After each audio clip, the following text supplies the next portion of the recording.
Today, we're excited to have Eric Lumiere with us. Eric is a great friend of mine, but also an acclaimed singer-songwriter with a Billboard #1 hit, UK Top 40, and Swiss Music Award nominee. Not to mention, he is a husband and a father to a rad dog and just a loving human being. Yeah. So we're excited to talk to you, Eric, because we are doing research right now on a very interesting topic. The topic of our next documentary is beauty and creativity. And what better person to speak to is than someone who is a creative 24/7, would you say? A lot, yeah. A lot. Yes. So welcome, Eric. Thank you. I'm so glad to be here with you both. Yes. With friends. I think I'll kick it off with my first question, and just to kind of get to know you a little bit, outside of the top Billboard and all your musical achievements and your rad dog. I'm not sure what it would be, but yes, it sounds nice. Yeah, but I think maybe for many people, the idea of a profession in music is just a dream for many people, the idea of it. And I'm sure there's so much work that goes into it, and there's maybe many points along your journey where you may have questioned whether creativity was your path or not. I just want to know, maybe if you can describe a time when you felt like you were doing the right thing, that music was what you wanted to dedicate your life to, and creativity was something that you wanted to continue to explore. Yeah. Well, I basically, I came, let's say I was born quite sensitive and quite fragile in ways. I was 4 pounds something, so half the weight of many babies, or close to that. A lot of sensitivities, I had auditory issues in school for a while, many earaches, I couldn't understand. I think I didn't know how to express in this world, and I didn't really know how to relate to people, to this place. And I think, we all adapt to that in our own unique ways. But for me, it was very challenging, I think, because I was so sensitive. And, in school, it's like, it's not tailored to the individual. So I think it's challenging for many of us, trying to fit into these things. And I found choir in 3rd grade. So my mom put me in a choir, Santa Barbara Children's Chorus, in 3rd grade. And it just opened me up to a new world of some way I could express what was inside of me. Yeah. Like in a pure way, in a free way, in a natural way. So really, music is just kind of a natural way of being for me. And luckily, we found choir, and it just solves so many things of, also, who am I in this world? Who am, and all these things. Where do I put my energy as a being, as someone of value, right? How do we find our own value? I mean, a lot just came out of that. It was just such a natural thing that wasn't forced, but happened upon in life. And then from there, it just grew and expanded. I didn't know how to necessarily talk to people or make friends or share in that way yet. So singing gave me a voice and a way to be heard and hear myself. Yeah. And then from there on, just kept growing. What a gift, right? Like the gift of clarity, the gift of purpose, the gift of knowing this feels good, it feels right. And I wonder, for many of us, we have those experiences where we just really love what we're doing, or we really feel like we found our voice. But to make that leap, to go from, maybe it's not a leap for you, but to go from this is something I enjoy to let's make this a profession, is something that I think many of us, I'm going to say me, would love to be able to make that leap. But did it feel like a leap for you, or was it just, you just kind of knew? Well, I think that's the funny part, is like, it all happened all naturally. Like, that's the funny thing, is I was never trying to make any of it happen. And I think for some people that way works, like they're born with that drive or that ambition, but I never really came from that place, just different wiring. We all have different wiring, I think, and things to learn. But for me, it just, it's the only thing I thought I could do, right? Like I applied to colleges. One was for being musical theater. One was for this Clive Davis producing writing program, and that's what I got into. Oh, neat. Actually got denied from 6 colleges out of 8 and got into 2 because I applied to a lot of ones I thought I should apply to, right? Yeah. That were sounded good. But I got in the one in the program that I was meant to be at is what I get. And one of my classmates was a DJ in a duo, and they had big releases. And then I just wrote this song in a songwriting class for an assignment called Anthem. It was an assignment to write an anthem, whatever that means. So I wrote a song called Anthem, of course.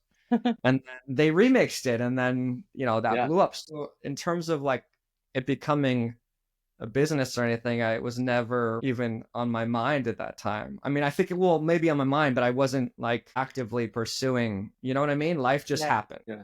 Was that the song we were just listening to? We were dancing to your We were getting song. in the group, and so we were like blasting it. We were jamming. Yeah, it was good. It was good. I love it. But the funny thing is, like, I never even was that into dance music when it happened. Oh, interesting. Opened up this whole world, and I think it is really hard to. It can be an inner struggle to make something we love so much also something we do as a business or I get that for work, and to hold. I don't know if it's the balance of that, but to hold the clarity inside in terms of our attachments. How things go out here versus. We just love this thing, right? It's like other worlds. Right. So I have a lot of passion for everyone who tries to make what they love a business. Yeah. Well, it's so funny because creativity is being at the forefront of your own creation is, for me, it's like you're essentially in the unknown. So, and for me, like my experience with it lately has been with film, which is mixing and matching stories that create a flowing arc that moves you through time and your emotions, and it could be anything. And so you're like, oh my God, it could be this, it could be that, and you put it all together, and then you show it to somebody, and maybe that's not the right person to show it to because they're like, this is crap, and you're like, oh, was it crap though? What if I showed it to somebody else? Yeah. So that, but versus when I'm in medicine, and it's like, my experience of getting into medicine was I had a book like this, and I had to memorize it, and that was the path forward. Well, there wasn't, for me, there wasn't much creativity there. It was just, until you get into a test question, you're like, why do you guys have to be so creative in your test questions when you're making me memorize the book? But yeah, but to create a working environment where your career and your purpose is kind of the same thing in creativity and for you making music, I could see how like you need space to create. Like you have a process, I'm sure, which I would love to hear about, but it's like, how do you keep that process going day in and day out to make it work for you? Well, I think for me it's just like it's essential as breathing. And I honestly think for all humans, creativity is as essential as breathing, but really expression. And you could say like all expression is creative in some way, even if we're just telling a joke or a story to a friend. There's different ways we do that. Well, it's creative in some way, even if we're not thinking about it, but I don't like to make music when I'm thinking about it anyway. So what's actually being creative? And that's a deep question. Like, who is creating this? Because a lot of songs, they just come through inside, and it's like whatever's present, and there's no like decision-making process. That's what I prefer. Yeah. It's like as natural as being present with what's going on, and then using whatever medium is there or whatever medium we're drawn to. Yeah. Like the medium's not important. It's what we talked about before. It's the authenticity. It's the honesty with what's present, with what's going on. Often I find to be expressed in some way, even if it's just in our mind, but I like to get it out. It's freeing to get things out, especially if they're challenging or we have confusion about them. Yeah. I stalked your Instagram and I took a screenshot of something that you wrote. And I thought it would be a nice thing for you to kind of expand on. I'm a stalker. That's awesome. Sorry, Steven. You actually have two. No.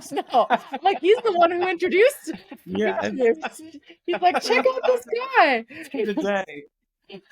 Who's talking? That'll be us. Doing Yeah. it. Yes. I'm really I'm doing this. so- I'm stopping. Okay. Okay. It says, so you wrote, sometimes I don't know how we could get through life without music, without art, without expressing our raw human experience. Vulnerability is healing. It's true intimacy. It's self-love. It's being seen and being heard. It's a great honoring of all our unique, wild human self. Because we are doing this documentary on beauty and creativity. You know, Yeah. where do those topics connect? Where have you found yourself the most in awe of beauty and maybe in your most creative, and maybe kind of describe what that feels like for us non-creatives? You're a creative. I would say maybe I'm a repressed creative, There you go. There you go. but There's yeah, give many myself. ordinary ways. I think we think creativity has to be some magical, extraordinary thing, but it's as natural as breathing. There's a creativity in how we approach all of life. And actually, how we do it, I think, is the beauty. But more than that, I love this idea of beauty because you can go anywhere with it, right? What is beauty? And I think the quote about beauty is so on point. And maybe there's another layer here, but beauty is in the eye of the beholder. So if you really listen to that quote, beauty is in the eye of the beholder. So it's inside. So to me, beauty is a consciousness. It's a way we see things. And we see things with, to me, it's like the innocence of a child, or in the wonder, or in the awe, or an openness. It's because when we see things with like a prejudgment, or that we just kind of tend to miss things. So beauty is inside. In my experience, it's really, what am I bringing to what I'm seeing or what I'm doing? What is the intention inside of me? Is it of beauty? Is it of authenticity? And I would say authenticity and beauty are almost one and the same. But some people might say, oh, if you're expressing something painful or sad, right? And that's not beautiful. But I think as artists and people who enjoy films and music, we all know that's not true. Often some of the most beautiful, I think, films or pieces of music, or, thinking of Mozart comes present, or film American Beauty or Beautiful Mind, Schindler's List. There's such beauty to me in the honesty. Like, oh, actually, I was just seeing the Bob Dylan movie the other day, the new Bob Dylan I haven't watched it yet. biopic. Yeah, we're Really gonna. great. Do we watch it? Is it great? Yes, go see it. Go see it. Okay. It's Yeah, our boy Timothy. That's right. our boy Timothy taking over the world. He He is. is. Go for it, man. Go for it, bud. even if you don't think there's a role for Timothy, somehow he's the leading man. He's there. He's doing it. And good for him. Yeah. And you know what I think something about him is that he seems very authentic. I don't know why. Maybe I'm does. totally. Yeah. Yeah. He just seems very authentic and like not trying. Maybe that's the beauty we see in him, or that people recognize. I think it does draw us in, that type of authenticity. But what caught me is, at least what hit me about some of the lyrics that Dylan wrote in that song, there's such a like honesty, like when the truth hits you, no matter who it's spoken by, like there's something that resonates. And so it just resonates something in me. Like, it just, some of these lines would hit, even just the answer my friend is blowing in the wind. And I know there's more specific lines, but it's like, yeah, there's this mystery of all of this. Mm-hmm. And it's kind of the same with beauty. There's a mystery of like, what is this? But when we're present and when we're authentic with whatever's going on, it's just the most powerful thing, I think. And we can't deny it. Like, we get moved, or I get moved. I'll speak for myself. So to me, that beauty is who we are. And it is just being present with however we are in each moment. Like, even if having a tough conversation, right, with someone we love that maybe would push them away or some way. But there's such beauty in that revealing, in that honesty, in that vulnerability. Yeah. And there's such healing power in that too. If you choose to see it that way. Yes. Yeah. That's very true. Yeah.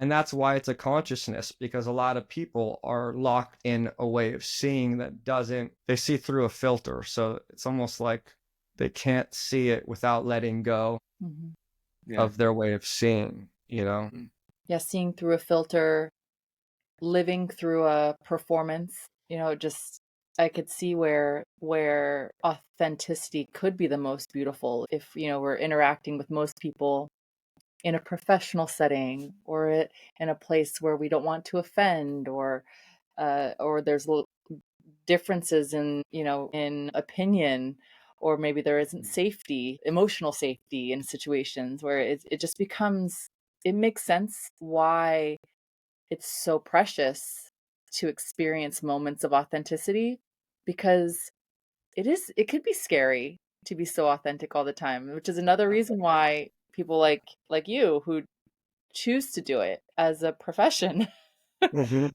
are so inspiring. Just one thing I learned is that I really have to do it for myself first. For yourself first. It never works doing it for outside of me, for the external world or for someone else, because that is unsustaining as a motivation. Or it just doesn't work, because it's also, you can't rely on the external world to be there, to always give you what you want or need. And how is it supposed to know what we need?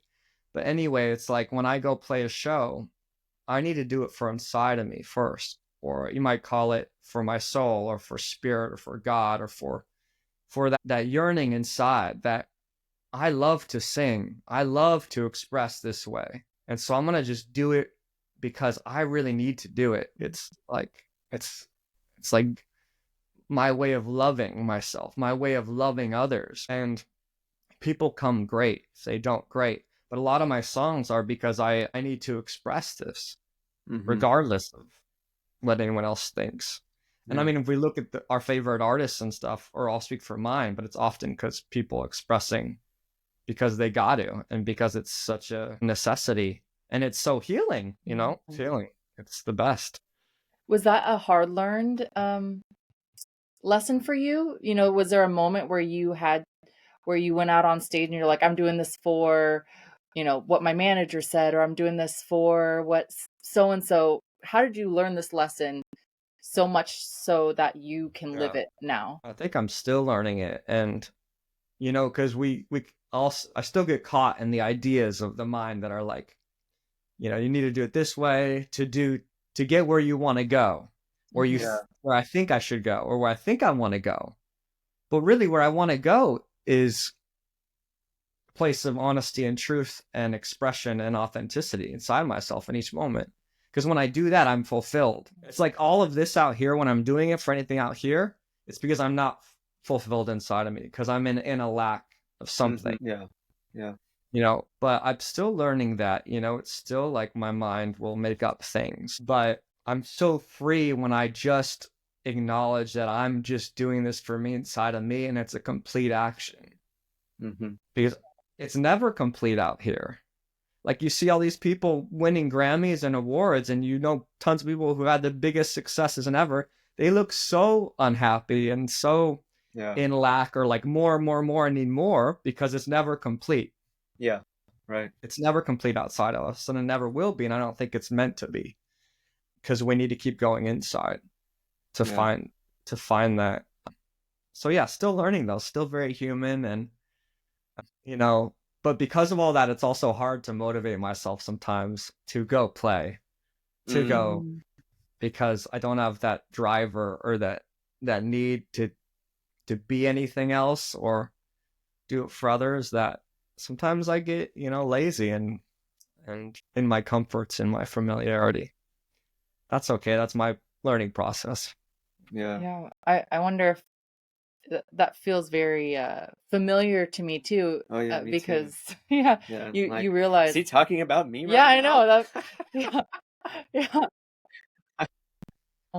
And that's what I mean too by the external thing. When we're going for something out there, the energy isn't sustaining forever. But when we go for inside, it'll keep sustaining us in whatever is on point, Yeah.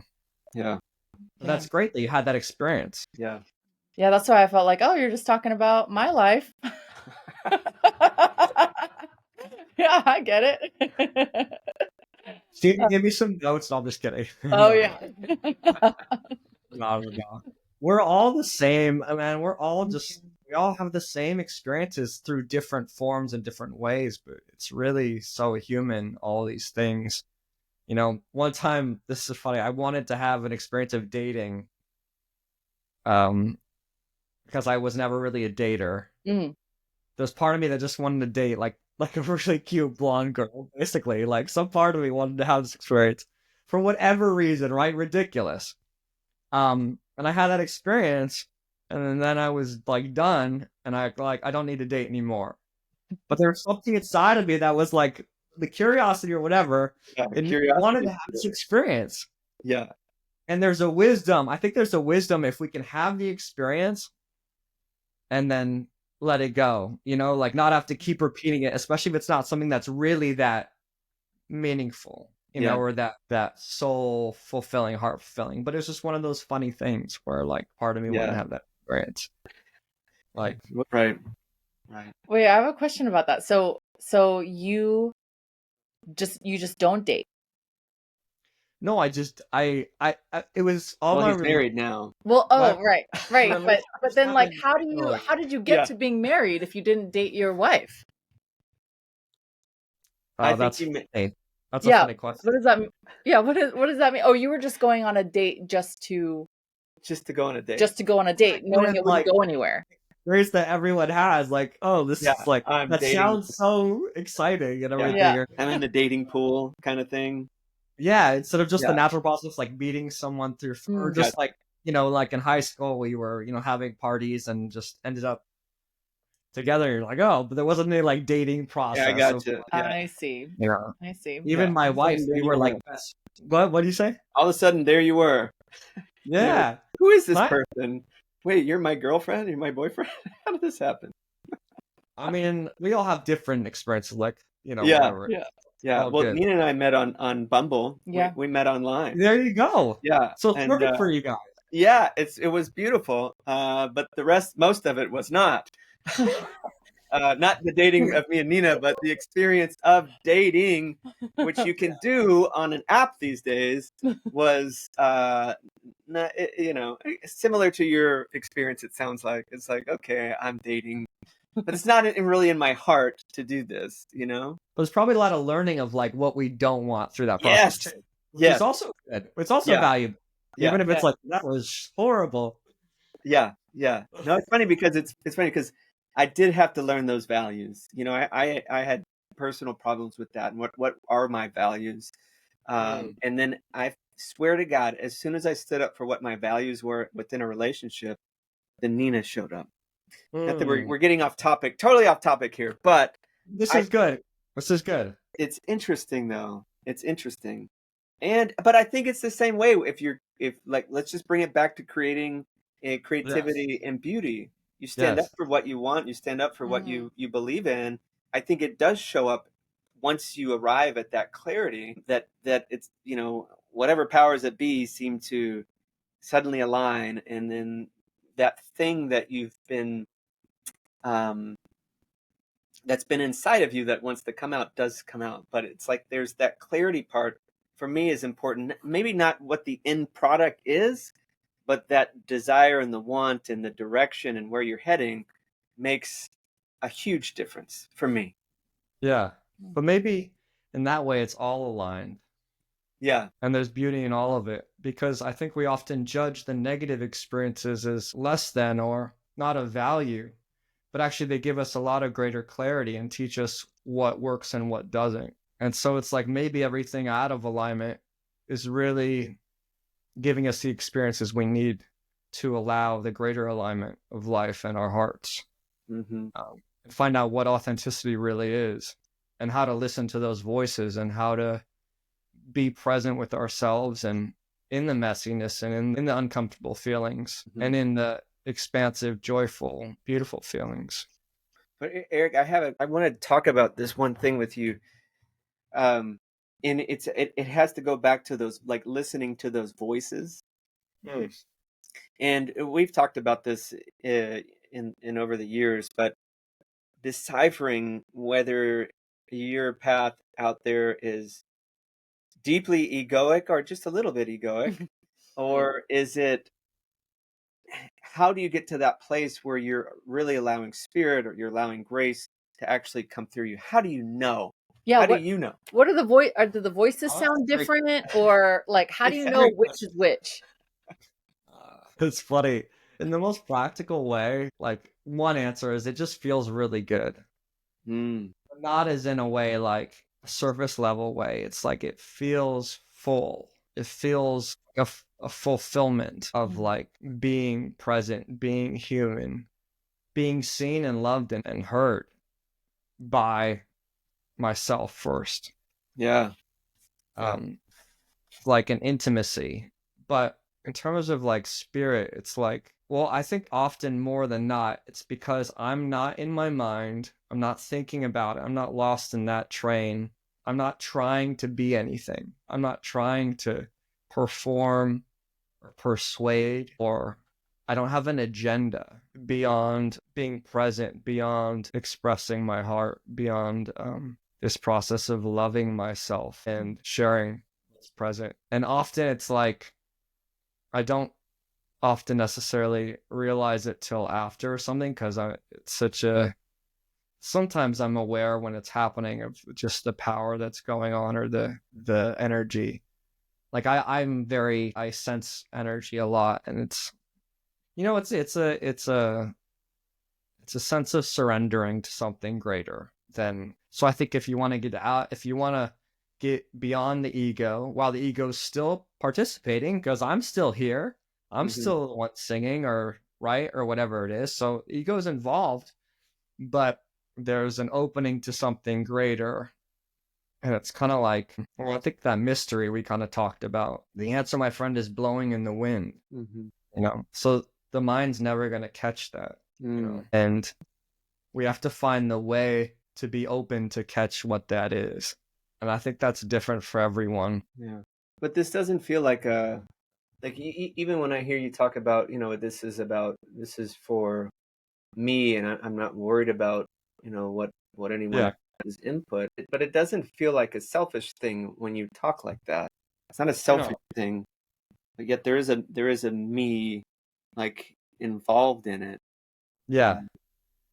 But how do you kind of decipher the two of those? That's the spiritual paradox. Yeah. I think all the greatest truths have these paradoxes. And so Ah, again, that's why the mind doesn't understand them. Mm. Because in a sense it is the most self-serving, but it's the most self-serving to the greater self, mm-hmm. which is the loving self in my experience, or the authentic self, Mm-hmm. or the soul, or whatever you want to call it. Mm-hmm. Um, Yeah. so it's like, because it's an act of love. Yeah. Yeah. Well, what I learned too is when I'm really loving myself and following the actions that are really honoring and loving myself, not as a greedy, contracting, egoic, narcissistic love, Mm-hmm. like honoring this beingness and where my heart's leading me, or to sing if I'm called to sing, or to say hi, or to write a letter to someone, or whatever it is. Um, when I'm really in that, when I'm really loving myself, I'm loving everyone. Yeah. And I think this is confusing, but it's like because I'm loving. It's so beyond the mind. I just can't. It's hard to understand, but it's like that. It's the same self in everyone. Yeah. When I'm in a loving expression, it that loving is unconditioned. It's an energy. It's an openness. It's a Yeah. innocence. When a baby's there looking at you, right? Yeah.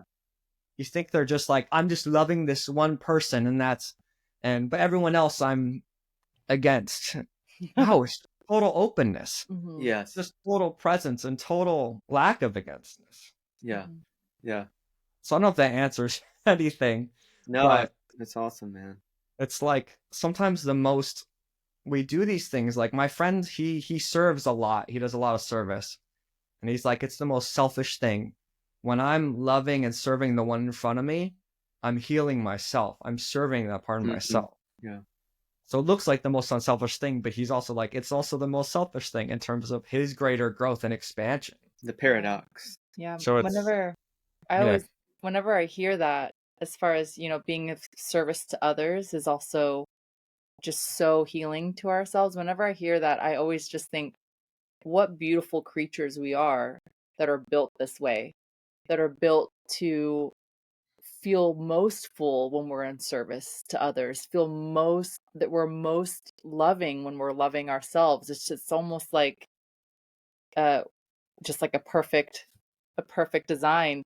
And when you talk about this childlike love, this openness, and how, I think about walking our kids through the airport. And like you just see the grumpiest people at the airport, maybe between the airport and the post office. You just take but when we take our kids, they're just, waddling through the airport, gum in their hair maybe, or something, just something on their face, smiling, waving at everybody. And it being behind them is like walking, like seeing a wave of joy, because all of a sudden everybody lights up around them. We can Yeah. see it Yeah. in Yeah. real time. It is That's just so this true. force. And so it makes so much sense what you're saying about how radiant love can be. Just how it's Yeah. magnetic, and it spreads through all of us. And I think that kind of can maybe bring us to our next question about in service and about community. Well, can I ask you And guys real quick, how sure, do you get to that place how do we? Oh, I mean, personally? Like, what gets you into that state that you see your kids in? What do you do to get into that? maybe seeing them. Yeah. That's Yeah. I think that I Right, think that's Yeah. simple. Yeah. just being witnessing not just Mm, them but anybody. That's why when you say like seeing someone as their authentic self is just so beautiful. It is so beautiful. I think it's less, we have to remind ourselves to appreciate it when it's not happiness, but yeah. just like when there's like this glistening tear, Yeah. in their eyes, where there's, we have a daughter that's sensitive in the way that maybe you describe yourself to be. And if she sees anything that seems a little bit um, aggressive or intense, she feels it and she wants us to stop. Like if the dog is chasing after a mosquito, she's like, no, no. And the look on her face, she's present. She's Yeah. her authentic self. So I think before the Innocence, man. kids, I don't know but Yeah. every day we get that experience. Yeah. Of Yeah. I mean, like, I remember we were in the airport in Asheville. Those big storms came through Asheville, Yeah. and we were sitting in there. It's all raining. Everybody's trying to get out. The flights were all delayed. And here's our oldest, and she's just running through these aisles. And like there's this wave of energy. People say hi to her. A wave of smiles go down, high fives. How are you? The whole energy just changes as she moves through mhm, these aisles and just having fun with everybody. mhm. It's amazing, man. That childhood innocence it is an energy like none other, Yeah. and it's so fun to be around. And maybe that's why we're friends, man. It's just fun to Yeah, be around that. Yeah. it But is fun. it's also a reminder too, because that's, as much as I'm in awe of that beauty, it's a reminder of that I'm that too. I Yes. just a few years ago, I was that small. Right. Right.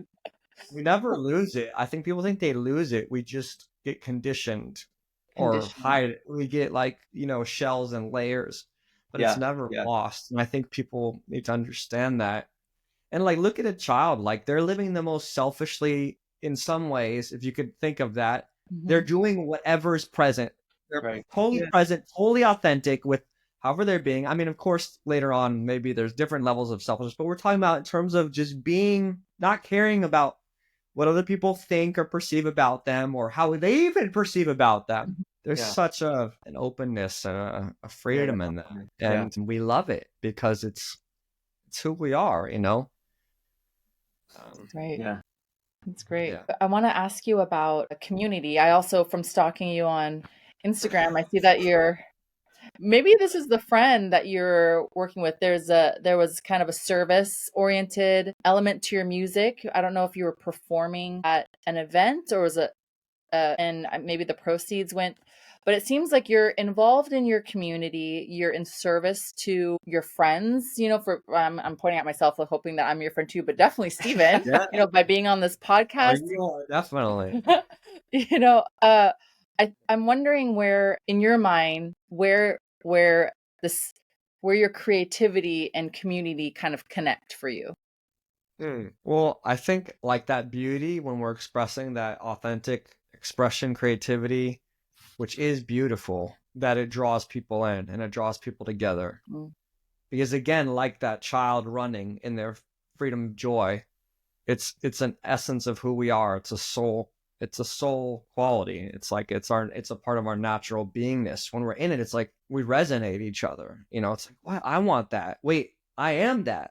Like, otherwise, why would we be so attracted to it? It's not like we were told that we should. It's like there's something inherent that we're drawn to, that wakes us up to what's true. And so to me, it's like when we're in that natural way of expression, creativity, authentic beauty being shared or being seen in that way, it only to me wakes up others in their own calling of how they would do that. Yes. Of how they would express, how they would participate in this world. And it may be very different. Like we have different ways. Like some people are creative in their organizing and their delegation and their leading, right? Yeah. Yeah. Like super creative. Like I'm like so grateful for some like organizers and stuff that are creative and they're so good at like seeing everything that way, because I'm all over the place in some ways. So yeah. We all have a role to play, right? Like my teacher would say, what I can do, you can't do, and what you can do, I can't do. But I think one of the beauties of this world and human beings is like, we really can't do it alone. Like we're not to be a one-stop shop for everything. Like we need each other. We need these pieces. And that's kind of the beauty of it, is because we see the mastery and the perfect way that this person can do this or can participate and do this part, or this person can do this and this can do this. And there's a place for all of us, Yeah. So I think that's what community really is like, how do we find our place and our heart's calling and participate together to make something greater that we can't do by ourselves? And it is an awakening power when we do stand forward in that inner calling. Yeah. Yeah. Yeah. Yeah, I noticed that with film, that especially focusing on the topics that we focus on, these personal growth ideas, that people get very passionate about them, and they come forward, and they and a lot of it, it's interesting in film because it's like it's such a team effort to create a film. Like there's so many people involved. Yes. Yeah, and I can't do blows my mind how big that is. It's insane. And so it's really interesting because there's people that would love to come in and be part of a documentary, and there's people that would love to watch it and tell me that maybe I should put this piece here and that piece there. And there's producers that can get me in contact with videographers on the other side of the world who do amazing work, and I would never know how to connect with them. And so there's all these pieces that come together. And I think that's what it creates, that paradox too that you talk about, because it's also a love-hate. Because it's like, I want to create what I want to create, but in this passage, when it's a multidisciplinary team effort, you have you get to learn all of these perspectives and then ultimately decide what it is that you're going to do with it. And I think it's so that form of creativity definitely brings a community and requires a whole village to make those babies come to life and raise those babies, because they're interesting, man. Interesting little critters that come out of there. So did you find you had to like let go of because I think about I do a lot of the things in creating my music, but sometimes I'm like, maybe I should let go and let someone else. It's like sometimes the element of wanting to control, but then like, hey, there's someone that's probably better that's going to even bring some of their own mastery to that. Yes. Yeah. And that's a vulnerable thing sometimes. Right. Totally. And but there's something like faithing about it and in a wonder and curiosity about it. Yeah. Like, hey, what could you bring that maybe I can't bring or I can't see? Right. That's even greater. Yeah. Right. Yeah, I have this habit of riding on the shoulders of giants through most of my life, and I just love to be around these people that have these abilities that put me in awe. Like, how did you think of that? How did that come to you? Like, it's incredible. And so I do like that. I love collaboration. I love it because there's an energy that seems to build up as you're creating something. You know that somebody's, you know, equally involved with it as you are. I think it's such a neat process. Yeah. But what's sustaining that, right? It's like sometimes it's like, why am I still working on this? And then it's like Yeah. sometimes, what else am I doing here to do? Anyway, it's Yeah. like, but again, to me, it's like when it's really authentic, it's like it's as natural as breathing. Like it's like, what else am I supposed to do? It's like, Yeah. oh, this is what I meant. There's something that knows inside of us, even Right. while we don't know, or our mind thinks all these things are our ego. And it's like, no, this is really true for us, and we need to do this Yeah. to learn something, to complete something, to who Yeah. knows what action's taking place, but it's often and always bigger than, to me, what I think or can imagine. If I could put on my my repressed creative Oh yeah. hat Yeah. and ask you Yeah. Yeah. We have that, a hat around here. yeah, No. yeah. I'll be the podcast host hat and then the repressed creative. Oh, good. I like it. Let's go dark. Let's go deep. Let's go. Well, okay. If you can describe maybe a moment in your life or time in your life where you had to overcome some of these blocks to your creativity, to your authentic self-expression. Yeah. Yeah. Let's go dark. Well, Is that what you said? Let's go dark. You don't have to go dark, but I'm just saying, just like. Repressed Creative is a great podcast name. Just want to say. You know what? I said that too. It is. That's what I Repressed told Creative. You're him. not that repressed. Just You're in not that case someone I'm needs super repressed like who from a creative standpoint. you get probably more people that love the joyous creative. Anyway. Right. Yeah. Well, I don't know. The experience that comes to mind is, man, and this is like when I'm, 21, 22, in college. When I'm graduating college, senior year, we had a capstone project at NYU for the Clive Davis program, and we're supposed to like present our thing, whether it's an album or our artist project or a producer or whatever, to this whole panel of like A&Rs from labels and pros in the field, or well-known pros. So, it just happens to be like, I just had this big song anthem and all these things, but I also had my own project I was doing, my EP. I was still so in this exploring phase of, I think it's like, who am I? What is this, right? And so, and I even expressed like, oh, my music sounds like the melodic blah, blah, blah of like a Coldplay or something like that. Basically, it came down to, I played all these different songs, this anthem song that became a dance song, and then my acoustic stuff, and basically they didn't understand what I was trying to do. And it just felt like a stab in the heart, like totally gutted. And basically it really felt like, you don't see me, or understand me. So, but it's never really about them. It's like part of me didn't understand what I was doing or see myself through it. And the funny thing is, like, though there's really nothing wrong with that, there's a lot of ideas in the world or the people that's not okay. Like, we need to know, it needs to be specific, it needs to be clear, especially if we're going to be in the business of this, right? But it's like, you're 22 years old. Like, look at, who listening is still trying to figure shit out or know, what the fuck am I doing here? What is my purpose? Like, this whole idea of like finding your brand or who you are and putting it in this little box.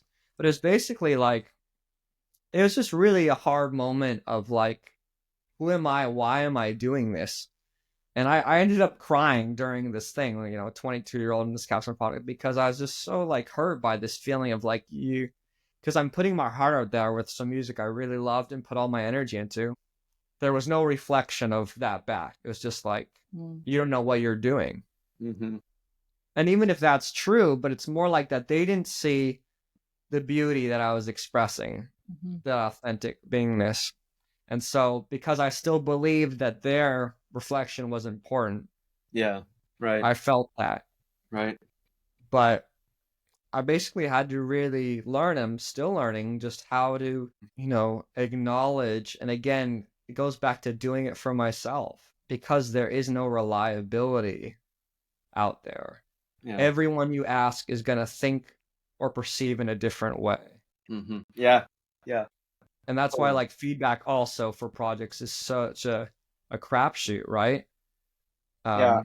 Especially Like feedback from the same person on a different day. that should be an experiment. That's Oh like, my gosh. It Yes. has been for us. I'm like, we put this whole sequence together. They say, okay, that looks great. And then you go back and review it and they're like, wait, that's terrible. And I'm like, you just told me that it was great. The other, like Like, what are you is hungry? this? Are you hungry right now? So that feedback thing is exactly. interesting. You're hungry before and after eating feedback. Yeah, no. Yeah. Snack first, then feedback. So funny. It just shows you there's no fucking truth out here. Yeah. No. It's so It's true. all perception. It's a moving target. And that's why I think the greatest truth is always what's authentic in each moment. Yeah. Even if that looks a bit messy or sounds a bit, it's like, well, that was authentic for that moment. And I was fucking hangry and you were that. So that was actually kind of authentic because I was hangry and, yeah, it makes sense. It wasn't personal. Yeah. Or, Right. my friend's in the hospital and I'm thinking about that while trying to give you feedback. Yeah. Yeah. You never know where somebody's coming from. Right. And again, so much of this stuff isn't personal. I mean, if we take it personally, I think it's just easy to stop. So I took that personally, when I had this project, and I'm really learning to let go of taking things personally, but it starts with how I perceive myself. And that everything I do, it's not personal. It's patterns of conditioning and wiring and things I learned through life and things I'm working on healing and undoing. And it's just it's just a progression. It's just a process. Like we're all working on our own healing, just like these kids are so free and then somehow, well, hopefully not ever, but right, they get conditioned into things. We start taking things personally, and then we hide our creativity or we do it this way because that's what we were told is the right way, or that's what got us the love from our parent or our teacher because we thought it was personal and it was about us and that it reflected our own value and our own self-worth. But it never was. It only reflected the things that we've learned or the patterns we've taken from our lives. It's like, so the more I realize that, like, I'm just doing the best I can in each moment, and so is everyone else. And some people have a lot more trauma and challenge that they're working through. They don't know how to express, don't know how to love. And I have a lot of compassion for that because I have a lot of compassion when I'm going through it inside of myself, so it all just starts inside of me. And that I need to, the best thing I can do is just be authentic with what's present and love myself through whatever that is, whether I need to cry, to laugh, to write a song, to go eat some food because I'm hangry, maybe punch a pillow, like whatever it is, like dance it out, like drink some water, like it could be a million things, but answer the call in each moment. It's like, hey, this is my way of loving myself in this moment. And in that, I have so much more capability and capacity to love and hold for others and understand others in their own suffering. Not because I necessarily went through that thing specifically, but because I know what it's like to suffer. Because suffering is suffering. Pain is pain. We can say, oh, this is worse or not, but it's really not. It's like we all know what that is in different ways. There's no like measuring stick. Someone could be, like a kid's mom, right? You probably know this, Nina. Like, have you ever like left and then come back and like maybe someone felt abandoned or not? I don't know, like anything like that. Oh yeah, right? I go. I mean, it is the most traumatic thing for them if I decide to go to the restroom. Yeah. That's what they mean, right? They're like, why did you leave and close the door? It's suffering. So funny. I closed the door. That's funny. How dare you close the door? That is interesting because being when we're like in that initial stages, right? You guys will probably know is such an important thing of like of consciousness in terms of seeing and then not seeing someone or Mm-hmm. but then Oh, again, yes. it's like we're they taking it we're taking it the child they don't know any better than to take it Yes. personally. Right. But Yeah. then we learn what that all means through this process of living, of experiencing. Yeah. But it hurts sometimes. Yes. It's Well, okay. there's also something that they have when they're younger, when they're babies, that they develop. They learn that because when they're first born and you leave the room, they don't realize that you exist anymore. So it's like Right. Right. it's Right. so this outpouring of emotion makes sense because they're like, my mom's gone forever. She's gone. She's never coming back. She doesn't exist anymore because I can't see her. So it does make. So if I guess if I put myself in their shoes, that would be pretty scary. Right? Yeah, you took that personally? I would take that personally. Like, you left me forever. So maybe I just won't close the door anymore. Uh-uh. Yeah. What a trip. Or like every time a baby cries, like imagine if every time the baby cried, we took it personally as like we did something wrong, right? Oh, yes. Right? Yeah. And then we just Sure. learned that, wait, maybe it's not so personal. Could we break that down a little bit as far as like how you got over that, or not over that, or through that, or how do you try to take it? Or how do I get there? Yeah, How how do do we you get get there? Yeah, that might be a better way of putting that. Oh man, and this goes so deep, right? But this is basically to me all suffering comes down to identity. It comes down to identity, which is personality, which is each person inside of us. It's like, what do we believe is who we are? And you've seen a lot of like probably heard spiritual masters or people this mystical question, who am I, right? Mm-hmm. But it's when we think we are something, then if there's an image of that, right? There's an idea of what that is. If we think we are something in any way. So if ever that gets messed with, if ever we experience something that goes against that image, right? Do you understand? Yep. That's when we're suffering. And so, but also, as long as we do that, to me, we will perceive through that. So we will also experience life through the stories we tell about who we are and what life is. It's almost like there's a ball and someone kicks the ball. And if we identify with that ball, every time that ball gets kicked, we're going to be like, ow. Yeah. But it is that like, it's almost like we've made that part of ourselves. Mm-hmm. And it's a lot more complex than this, obviously, but to me, it's really like the process I've had to do, and I think what the healing process is in general in each moment is undoing our identities, our attachments, our beliefs about ourselves and life. So it's like I thought when my mom left the room that she didn't love me. Mm-hmm. Where did I start believing that? Right. What was that experience where I first started believing that and making that true? Why did I do that? And maybe there's not much of a why. It's just I just did the best I could because I was just a 4-year-old or 3-year-old, and that's what my mind did at the moment, right? There doesn't have to be a big reasoning to this.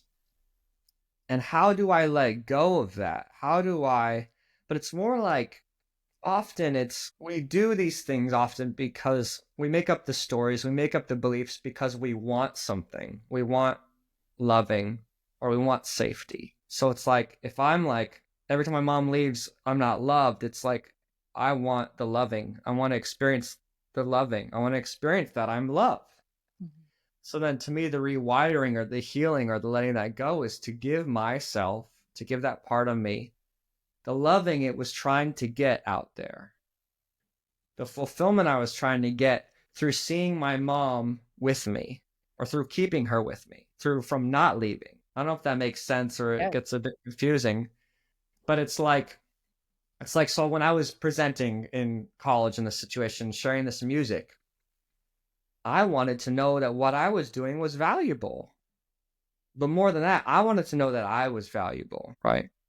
That what I had to share from my heart was valued. But I can't expect anyone to give me that out here. Mm-hmm. So it's like, who did I really want to give me the value I was looking for? Who did I need to say, you're valuable? I really value what you have to share. I really love your heart. And it's not necessarily about how good it is or how, we often think, oh, telling everyone how good, it's like, well, and good can just mean like you are valuable. So I guess that gets complicated, right? But I needed to know from myself that I value myself. I value what I share. And I just value it because it's authentic. It's who I am. It's beautiful. It's fulfilling inside of me. Maybe not to anyone else, but man, does it fulfill me. Man, does it bring me joy. Man, do I enjoy it. And like, what other value do I really need? I just need to know that I am enough as I am, and I am doing the best I can, and I am following my heart. And if I'm not following my heart, I'm still learning how to follow my heart. Or if I'm doing something stupid, right? Like I'm doing drugs or drinking too much, maybe I'm doing those things to realize that whatever I'm doing isn't working, or that I'm pressuring myself too much. It's like there's just lessons in everything. Everything has teachings for us. Yeah. Yeah, it's funny because when you talk about that, it's like when I think about creating for myself. So I was big, when I was like 18, I didn't really talk about this with anybody, but I was really big into writing poetry. 18, 19, 20, I was writing poetry and I was drawing, and I would love to draw, and I was like, wow. And I remember this one day that the art teacher in my high school, he's like, kid, you got something there.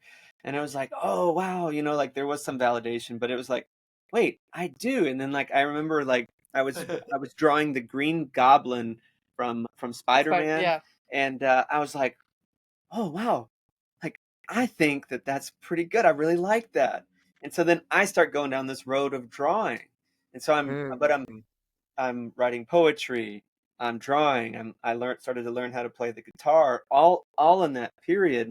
And I can remember that moment in my life felt like one of the most like flourishing times that I can remember in my experience so far. Because all of those acts of creativity, I wasn't sharing them with anybody. There was no output for an input output kind of thing. And I wasn't telling anybody that I was doing these things, mostly because I didn't really want people to know that I was doing these things. But my God, my life was like so alive, and I was reading books. And I was being an artist. Like it felt like I was being an artist.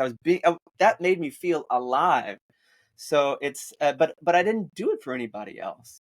And that's but yet the part that people received from me was a very much more expressed human being when I was around them, because I did feel expressed. So there was a byproduct of that in my life, in which I was very much in tune with other people and happy to show up, because I did that made me feel alive for nobody else but myself, And So would you say it was about being an artist or about just honoring and loving yourself? oh, honoring and loving for sure. Yeah, for sure, because that's just that's what came to me, and I'm sure it could be playing chess for other people. Whatever it is for them. Yeah. There is that. You use that word fulfillment, and it's hard for me to put my finger on exactly what fulfillment feels like. But this coming alive, feeling present in the moment of who I feel like I am, fully expressed, gives me that idea that's what fulfillment feels like for me. So and I didn't do that stuff for anybody else, and so it's interesting you mentioned that. Yeah. I love that. Yeah, whenever I forget what Steve and I were doing, but something came up when we were I think we were just kind of joking around, maybe, or maybe I was joking around We don't do that. about We don't joke around. no, not joking. Very serious. But so and I said something like, what are we trying to do here? And he got really serious for a second, and he was like, to be fully expressed, and it was like we went from joking to skirt. Okay, all right, that is what we're here to do. That's what we're here to do. Yeah. And I never maybe I was hangry in that thing. No, you were. It wasn't it wasn't like an angry, like it was just like, hold up, I got a nugget. I got a nugget. We're here to be fully expressed.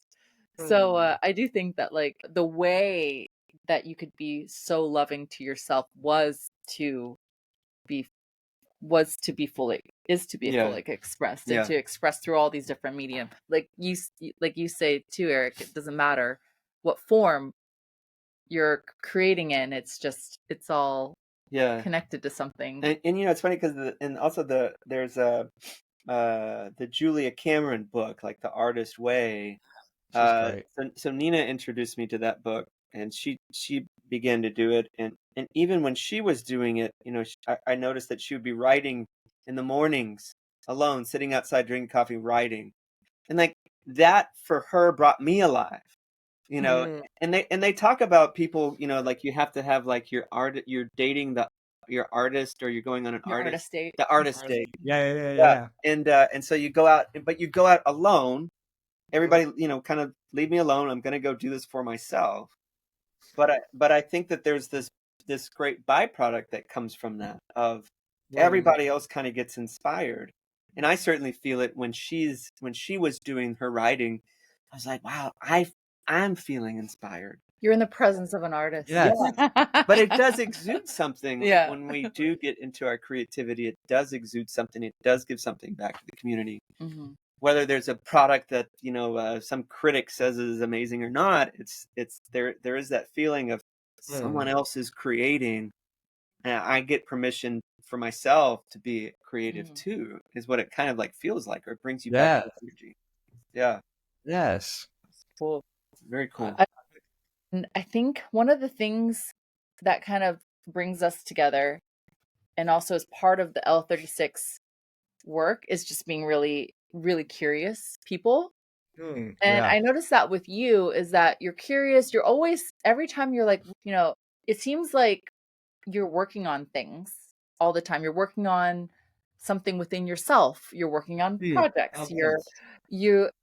Several times while we were chatting, you're like, I'm still working on this. I'm still working on that. And I guess my question is, like, what are you most curious about right now? Like, what do you have a project, an obsession, a topic you're just wanting to grow in? Well, I think a lot of my life is reminded me to go to the greatest thing I know, the most thing that most makes me come alive. And so for me, it comes back to authenticity and that place of beauty inside. And it's funny because we could call that, again, soul, or the heart of who we are, or God, or spirit. And it's to me, they're the same things if we're really going to the essence of them. And I'd say also the word I would use for that is freedom. And it kind of goes back to, too, like we were talking about all the stories that I buy into, or that keep us, the identities that have kept me from being like a child, like that joy, that openness, that total expression that's fulfilling in itself, right? That is fulfilled, that is present, because there's nothing left unsaid. There's nothing abandoned. There's nothing hidden down or separated. There's no compartmentalization. It's just like, hey, I'm here, man. Hey, life, right? So for me, it's like that's what always keeps me going, is greater levels of freedom inside myself, and undoing the stories and identities that are keeping me hostage or keeping me small. Whether it's about my music or my purpose, that I should have a purpose, that I'm not a value without a purpose. What does that even mean? It's just some idea of whatever that means. But the more I'm present, there's just purpose in being present and showing up to what's on my heart or what's to do. Like I have an album I'm finishing, so I can have this whole story about what I'm going to do with this album and stuff. And that may be helpful in terms of organizing my time and stuff. But it also may be just, hey, I'm just here to every day. Oh, I have this song I really love. I want to finish. And there's a practicality that I'm going to finish this because I love it. I want to listen to it done. I want to complete what I start, because there's also something energetically with that, or let it go. But to me, it's more like I'm going after everlasting freedom, everlasting joy.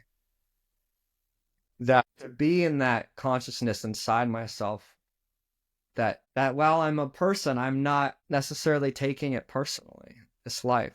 And I don't mean it as like a cold thing. It's actually like the most loving thing, that I'm loving myself through all of it. And in that capability, I'm loving others through their own process of that. It's almost like in the impersonal, without my story of who I am and what I should be doing and what I mean to the world and what I mean to my wife or the value I give to whatever it is, right? Without all that, we're like, oh, how do you have motivation to do anything? How would you get anything done? How would you achieve anything? And maybe you wouldn't do much. But I find that in that there's a freedom, but there's even a greater authenticity to do what is there to be done and to do what is a natural expression of my soul. And maybe it's like, I need to just go do this job because I want to feed my family and have a roof over my head. And that's a great loving action. That right now, one of the ways I get to love myself is to take care of that level, right? Mm-hmm. Or maybe it's just, whatever it is. But there's so much freedom in not having or making up stories about this world or myself, and just being present, being authentic, being willing to be broken open, in the midst of chaos, and being willing to hold myself through it and love myself and love others and write those songs that are about all of it, Like I released a song, came out today, called Broken. And in the chorus it goes, it's okay to be broken. It's okay to be broken. It's okay to be broken open. And it's like that idea. It's like, if you didn't get to the open, you'd be like, yeah, okay. It's always like the sun comes after the rain. Like, if we just had the patience, if we just were a little more open to a new way of seeing things than before, right? Yeah. That brokenness on its own may look quite dark or something, but in terms of the way it lets us open or lets the light in, becomes something of great beauty through the honesty of that process. So I'm going for a greater beauty and greater honesty of my own process and my own unfolding. And the only way I really know how to get there is to keep loving and dissolving the judgments and the limitations and things I've made true about myself that aren't really true. So, and to me, that's a process that keeps giving back to itself. I don't know a more fulfilling process, because it's like revealing the greatest gift over and over, and then greater and greater aspects of that. Like, kind of, I can imagine having a baby and you're like, can this even get any better? Right. Yeah. Right? But somehow, like, I'm guessing there's more surprises Yeah. and more loving and more awe. Yeah. Right. Somehow. How does that even happen? Like, Yeah. what? Right. Like, Okay. and what is that giving? What is that keeps giving? They're not doing anything. They're just, well, I mean, they are, but they're not like, it's like it's naturals breathing in and out. That's what they're doing. It's like there's something magical that the soul, that who we are is that beauty. And I think with children, we're able to see it more, but we have to open our eyes and see it within everyone. If we really want to see what life's all about. That's for sure. But we have to see it with ourselves first and foremost, I think. Yeah. That's great. Yeah. That's so cool. Yeah. Yeah. Thank you, Eric. Yeah, it's helpful. Yeah. Yes. Or yes. Very. It's so something. cool. Yeah, I'm just so grateful for this time to be able to get to know what's in your heart, what's in your mind, for your vulnerability, and I just really can't wait to hear the song that you talked about too, Broken. We'll have to listen to that right now, and and also take some of these lessons with us to Tuscany for our documentary, which you and your wife are welcome to come if you want to come to Tuscany with us. I would love that. That sounds really nice. Yeah, well, we're going in May. And we do these things for ourselves and let the magic unfold for everyone around us when we do that. And and don't take any feedback when people are hangry. Yes. That's it. Buddy, I love it. That's the lesson of That's this. the lesson. I know. So great chatting with you. This was so nice. Thank you. Yeah. Thanks, man. I hope to see you guys soon. Yeah. Talk soon.